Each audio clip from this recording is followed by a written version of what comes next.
بسم اللہ الرحمن الرحیم۔ السلام علیکم دوستو، میں ہوں محمد اظہر شہزاد اور آپ دیکھ رہے ہیں میرا یوٹیوب چینل پاکستان کی سوچ۔ دوستو، جسٹس اطہر من اللہ انہوں نے اپنا اختلافی نوٹ جو ہے وہ تفصیلی فیصلہ جاری کر دیا اس کا، اور جو موقف پاکستان کے وزیر قانون تارڑ صاحب نے پہلے دن پریس کانفرنس کر کے لیا تھا کہ یہ 3-2 کا نہیں، یہ 4-3 کا فیصلہ، وہ بات جسٹس اطہر من اللہ نے صحیح ثابت کر دی ہے، اور آج فائنلی گورنمنٹ کا جو نیریٹو تھا اس کی جیت ہوئی ہے۔ اور دوسری بات کہ چیف جسٹس صاحب جو ہیں ان سے استعفے کا مطالبہ زور پکڑتا جا رہا ہے۔ آہستہ آہستہ تمام بڑی لیڈرشپ جو ہے سیاسی جماعتوں کی وہ اس بات پر آ گئی ہے کہ چیف جسٹس صاحب کو استعفیٰ دے دینا چاہیے، اور اس میں وزن اس طرح پڑتا جا رہا ہے کہ عمر عطا بندیال کو گھر سے جو ہے وہ جھوٹا کہا جا رہا ہے، اس کی اخلاقی پوزیشن کمزور ہوتی جا رہی ہے، دن بہ دن آہستہ آہستہ اس کی اخلاقی پوزیشن بہت کمزور ہوتی جا رہی ہے۔ اس لیے مجھے لگتا ہے کہ اس کو استعفیٰ بھی دینا پڑے گا، لیکن اس سے ایک بڑی وجہ یہ ہے کہ جو شہباز شریف ہے نا، آپ اگر ان کی ماضی کو دیکھیں اور ان کی سیاست کو دیکھیں تو یہ وعدہ خلافی جو کر لیتا ہے نا، ایک بندہ ڈیل کرتا ہے، اس میں وعدہ کر لیتا ہے، پھر وہ وعدہ خلافی کرتا ہے تو یہ اس کو معاف نہیں کرتا۔ نواز شریف کی سیاست میں اور شہباز شریف کی سیاست میں بڑا فرق ہے۔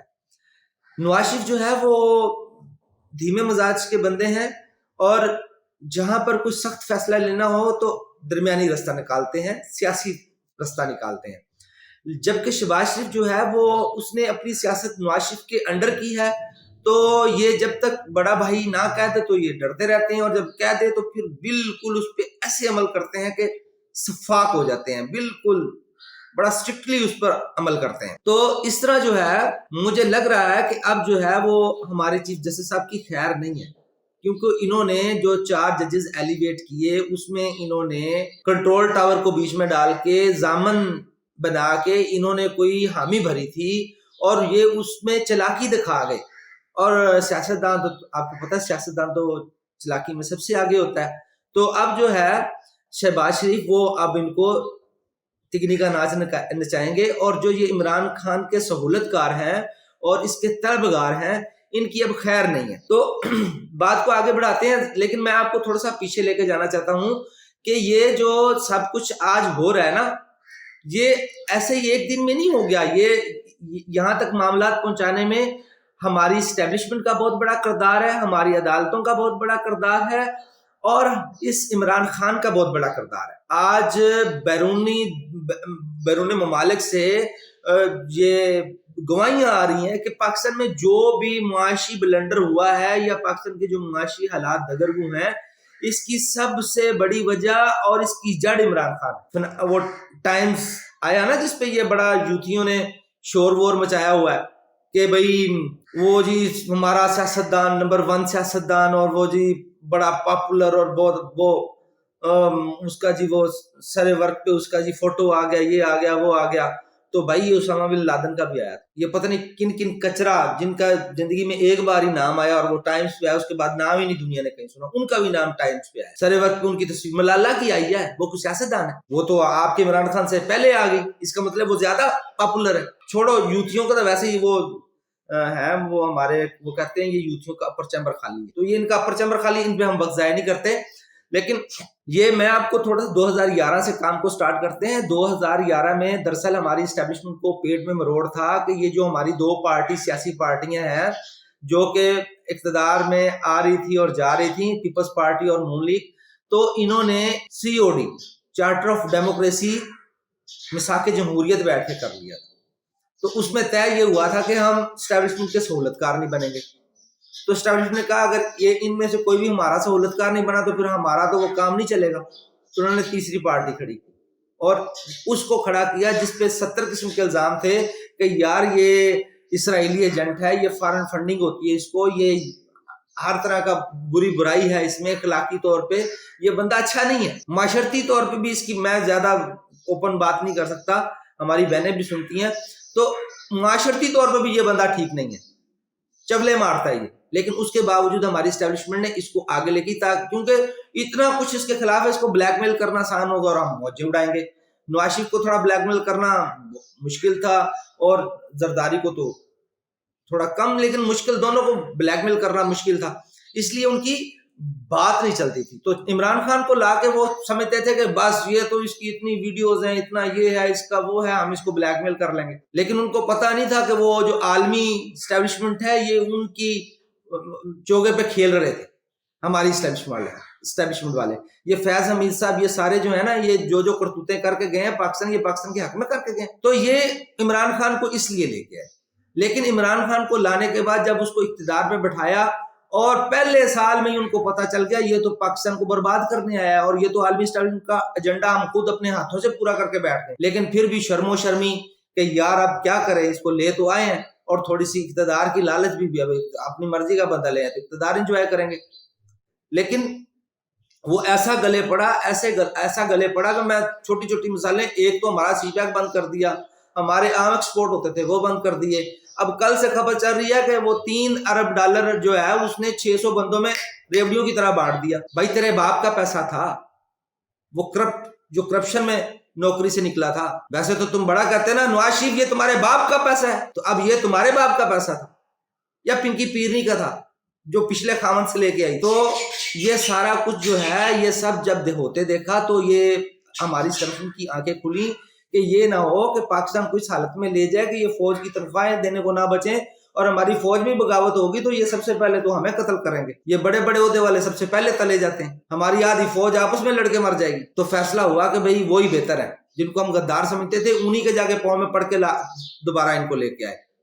لیکن جب لے کے آئے تو یہ جو عمران خان کے وہ پیچھے سے بیٹھ کے ریموٹ کنٹرول سے کنٹرول کرنے والے تھے ان کو پڑ گئی کہ یہ تو آ گئے اور میں نے تو ان کو سزائیں دلوائی ہیں، ججوں کے گھروں میں جا کے ان کو فورس کیا ہے کہ نواز شریف کو عمر قید کی سزا دو یا سزائے موت ہی دے دو، مر جائے جان چھوٹے۔ تو یہ جو معاملہ ہے یہاں سے شروع ہوا۔ اس کے بعد یہ اسد علی طور صاحب ہیں، انسینسرڈ والے، بہت اچھے صحافی ہیں، ان کے ویلاگ سنا کریں، ان کے چینل کو بھی سبسکرائب کریں، ہمارے چینل کو بھی سبسکرائب کریں۔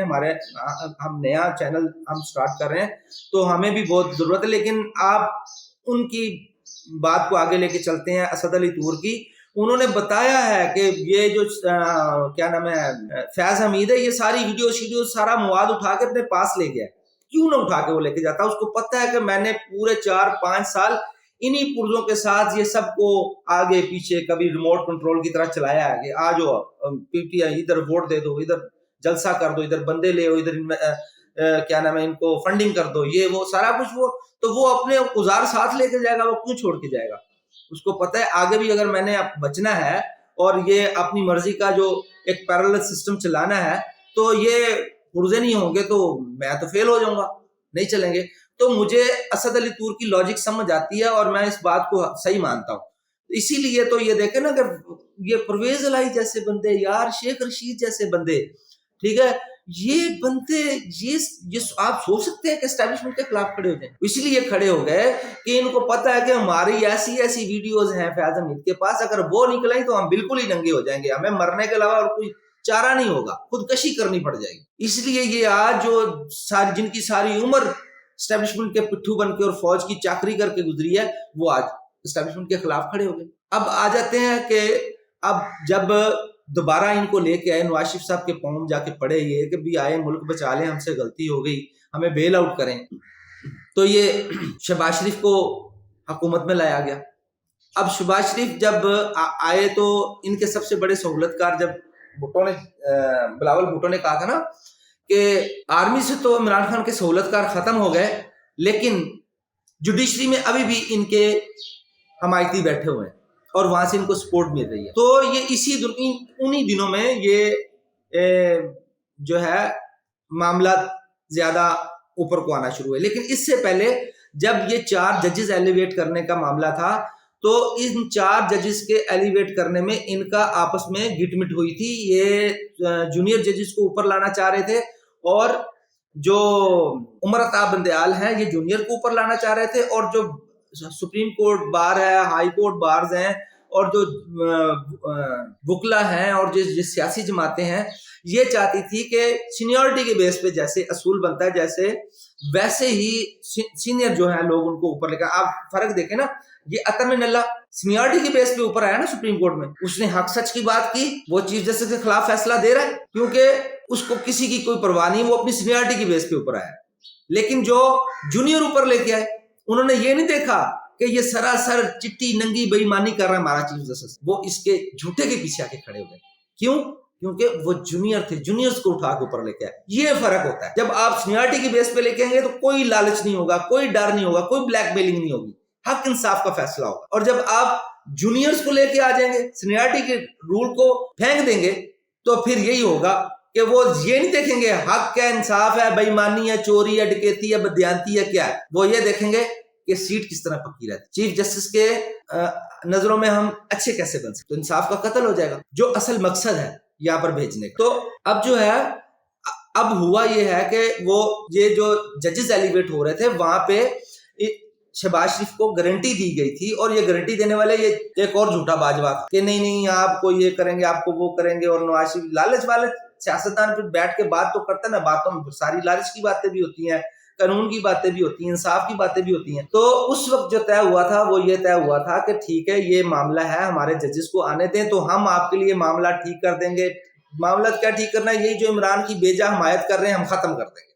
عمران کو قانون اور انصاف کے معاملے میں جو قانون اور حق کہتا ہے وہ کریں گے, نہ اس کی سائڈ لیں گے, نہ اس کے خلاف جائیں گے, نہ آپ کی سائڈ لیں گے. یعنی کہ ہم نیوٹرل ہو جائیں گے جیسے اسٹیبلشمنٹ نیوٹرل ہو گئی تھی, یہ وعدہ کیا. لیکن اب وہ گئے ہیں مکر, اور شہباز شریف جو ہے وہ مکرنے والوں کے بڑے خلاف ہے. اور اب جو ہے وہ ان کی جو ہے نا ٹبری ٹائٹ کرنے کا ٹائم آ گیا, اور چیف جسٹس صاحب سے استعفے کا مطالبہ زور پکڑتا جا رہا ہے, اور یہ استعفیٰ دینا پڑے گا.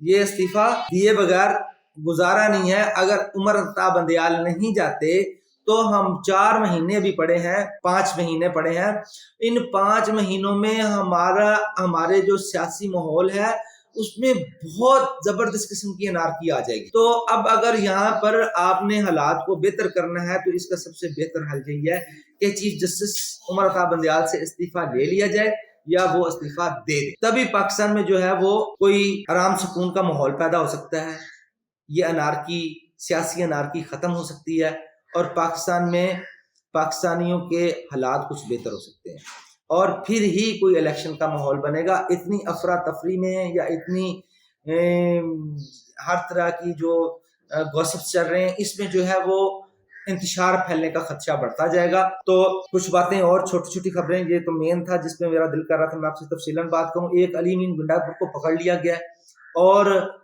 مراد سعید پر نظریں جمائی جا رہی ہیں کہ وہ جو کہتا ہے نا $2 ارب $200 ارب آئے گی, $100 ارب ادھر دے گی, $100 ارب ادھر دے گی تو پاکستان ترقی کرے گی. تو وہ اس کی ترقی کا ٹائم ہو گیا ہے اور اس کو جو ہے نا وہ پکڑنے کی تیاریاں کی جا رہی ہیں. دوسری جو بات ہے وہ یہ ہے کہ یار یہ عمران خان کہہ رہا ہے کہ جو پاکستان کی سب سے بڑی سیاسی جماعت کو فوج کے ساتھ لڑانے کی کوشش کی جا رہی ہے. یار خدا کی قسم سچ کہتے ہیں, فتنہ ہم کون لڑانے کی کوشش کر رہا ہے عمران خان صاحب؟ آپ خود ایسے کام کر رہے ہیں. آپ انڈینز کی جو فرم ہے ان کو ٹھیکہ دے رہے ہیں پاکستانی فوج کے خلاف بل بورڈز لگانے کا, بسوں کے اوپر اشتہار لگانے کا, پاکستانی فوج کو بدنام کرنے کے آپ ٹھیکے دے رہے ہیں. امریکی فرمز کو آپ لابنگ کے لیے اور پاکستانی فوج کو بدنام کرنے کے لیے اور عمران خان کی راہیں عالمی اسٹیبلشمنٹ کے لیے سیدھی کرنے کے لیے آپ ادھر فنڈنگ کر رہے ہیں. وہ لوگ جو پاکستان کے بارے میں بڑی ہیٹ سپیچ کرتے رہے ہیں پاکستان کی فوج کے بارے میں, ان کو آپ پروموٹ کر رہے ہیں, ان کو پیسے, ان کو فنڈنگ کر رہے ہیں. آپ ان کو یہاں سے پاکستان سے ڈالر بھیج رہے ہیں جو کہ پاکستان کو ممالک کیا گیا ہے, یا مجھ کے ساتھ جا کے بھیک مانگ رہا کہ میں ڈالر دے دو. آپ وہ ڈالر اپنی فوج کے خلاف خود استعمال کر رہے ہیں, اپنے دشمنوں کو دے کے. کون لڑانے کی کوشش کر رہا ہے مجھے تو یہ سمجھ نہیں آتی. آپ خود ایسے کام کر رہے ہیں اور پھر الزام دوسروں پہ دھر رہے ہیں. اسی لیے کہتا ہوں یہ فتنہ ہے. اور فتنے سے ایک بات یاد آئی, یہ مینا مارتے ہیں نا کہ یار یہ بریانی کی پلیٹ پہ پٹواری کٹھے ہو جاتے ہیں, یہ جو ان کے جلسے ہوتے ہیں بریانیاں بڑھتی ہیں, اور یار کم از کم غریب لوگ آتے ہیں ان کا پیٹ تو بھرتا ہے. تم اپنے جلسے کے لیے کیا کرتے ہو؟ خوبصورت لڑکیاں لے کے آتے ہو تاکہ لڑکی اس کو دیکھ کے صحیح گلچھرے اڑائیں.